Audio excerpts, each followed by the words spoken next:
আরেকটা ডিজাইন হচ্ছে এটাও চমৎকার একটা ডিজাইন। ভাই এটাকে বলা হয় এটা কি বলা হয়? মজুরি শুজ।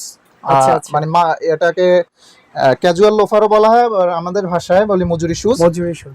এটার বিশেষত্ব হলো এটা দুই ভাবে পরা যায়, ওই ইয়ার মতো মাল্টি ভাই লোফারের এটা মতো। বিয়ে করতে গেলে পড়তে পারবে? হ্যাঁ পড়তে পারবে তো Oh my অবশ্যই, God! সেরকম ডিজাইনটা করা এবং খুব সফট। আচ্ছা। এই যে দেখেন, এটা দুই ভাবে বলার কারণ হচ্ছে এটা হাফ আচ্ছা আচ্ছা, হাফ পরা যায়, এটা এইভাবেই করা, আবার এটা টান দিয়ে পায়ের আচ্ছা সাথে লাগায় রাবার পরা যাবে। সিস্টেম আছে, অর্থাৎ রাবার মানে সিস্টেম পায়ের আছে, সাথে অ্যাডজাস্ট হওয়ার জন্য, মানে অনেকে দেখা যায় জুতা পরতে গেলে খুলে যাচ্ছে, তো হ্যাঁ এটা আসলে ইউজ করলে খোলার কোনো খোলার সম্ভাবনা কোনো নাই। সম্ভাবনা নাই। এটা কি ওই ওই কথাটা মাথায় রেখে এটা করা হয়েছে, এটা বুঝতে পারছি। সেজন্য। আর এটা এই যে সোলটা খুবই পাতলা, আচ্ছা আচ্ছা, এই যে আর খুব হালকাও, মানে পুরাটা হ্যাঁ লেদার, অনেকটা লাইটার মনে হয় যেন ফুল। অনেক ওয়েট, কিন্তু আর জুতোটা খুবই হালকা, এই খুবই ডিজাইনটা হালকা। একটু দাবার কোটের যে ডিজাইনটা আছে ওটা করা হয়েছে। জি জি ব্লক খুবই হ্যাঁ, পাঞ্চ করা হচ্ছে গিয়া। এটা এই যে কয়টা এটা কালার কালার আছে? হচ্ছে দুইটা, একটা হচ্ছে ব্ল্যাক কালার এবং এটা হচ্ছে চকলেট Wow! কালার। অ্যাভেলেবল আছে, আপনারা যে কোনো সাইজে নিতে আপনাদের পারবেন।